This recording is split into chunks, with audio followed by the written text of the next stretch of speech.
Good evening and welcome to News 20 at 5. I'm Brea Baker. Former School of Business and Industry Dean at Florida A&M University, Sybil Mobley died early Tuesday morning. Dr. Mobley's family confirms that Mobley, who passed away at 89 at Tallahassee Memorial Healthcare after a brief illness. Mobley, who started FAMU's SBI program in 1974, was the founding dean until she retired in 2003. Sybil Mobley completed 58 years of service at FAMU. The trial continues today for first-degree murder and attempted murder outside the North Florida Fair in 2013. Trevor Dennis and Christopher Simmons Jr. were charged for the fatal shooting of 16-year-old Shadrick Anderson and the wounding of another teen in a drive-by shooting. The joint trial is expected to last 3 days. The Leon County Commission has approved its budget for the next fiscal year. Commissioners say the $238 million budget will cover government expenses without having to reduce program services. Services include sidewalk reconstruction, about $1 million to support the 2016 presidential election cycle, and additional money to the community redevelopment agencies. The 2015 peak for home sales in Tallahassee is higher than ever before.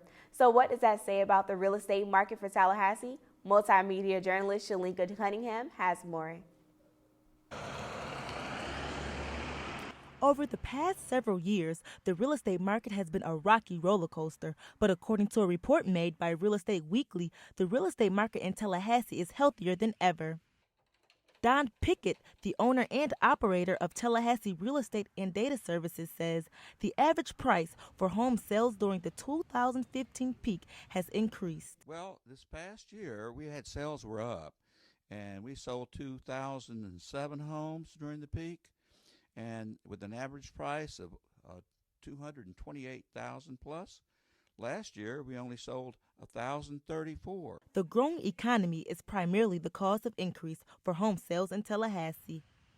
Lindsay Pearson, the broker and owner of Pearson Realty, Inc., says when buying a new home, it's important to make sure you're not being overpriced. The most important factor in finding a home is making sure that you don't overpay for the house, and that the house has obviously got great structure and no hidden, problems, and that you get obviously the best interest rate that you can as well with your loan if you're doing a loan.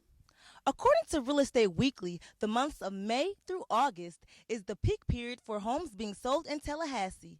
College is the primary factor for determining when people will choose to close the deal on a home. For News 20 at 5, I'm Shalinka Cunningham. The U.S. Secretary of Education named Hawks Rise Elementary School as a 2015 National Blue Ribbon School.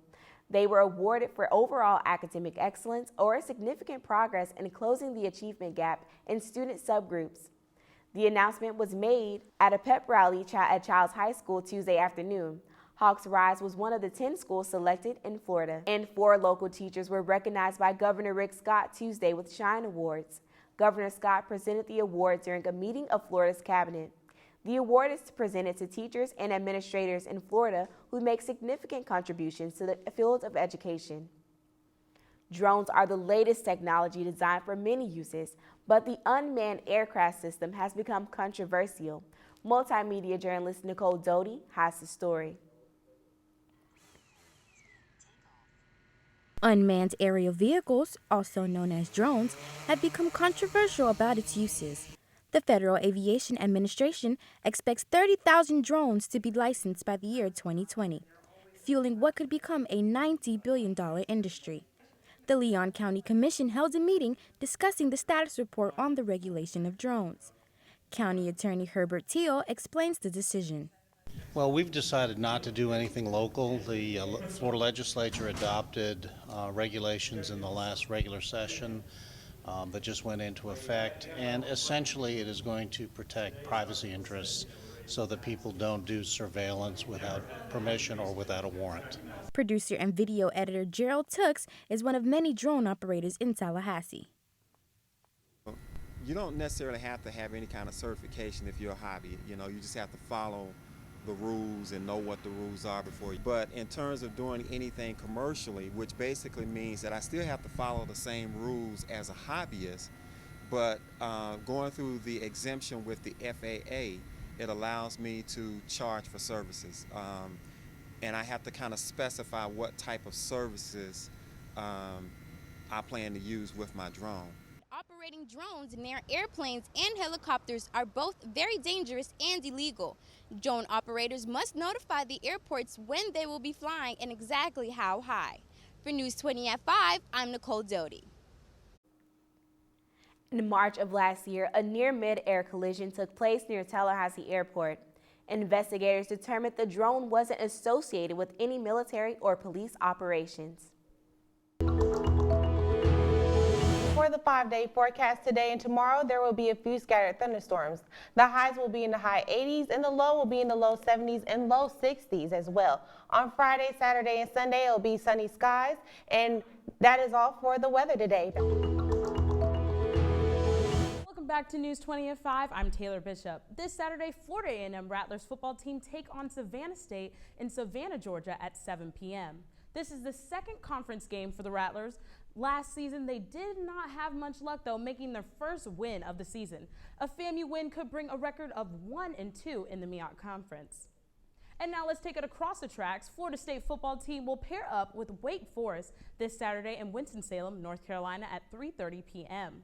Wake Forest is 9th nationally in passing attempts per game. FSU's defense has seen an average of 27 passes per game. Only 5 power schools have seen less passes this season. The game will be aired on ESPN. The Noles are still undefeated as of now. And Leon High School is 2-3 this football season and already have a lot to celebrate. 100 years of football. The program is kicking off its celebration for its centennial year this Friday, October 2nd at Cascades Park.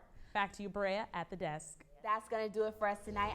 For Taylor and Shakoria, I'm Berea Baker. Thanks for watching News 20 at 5.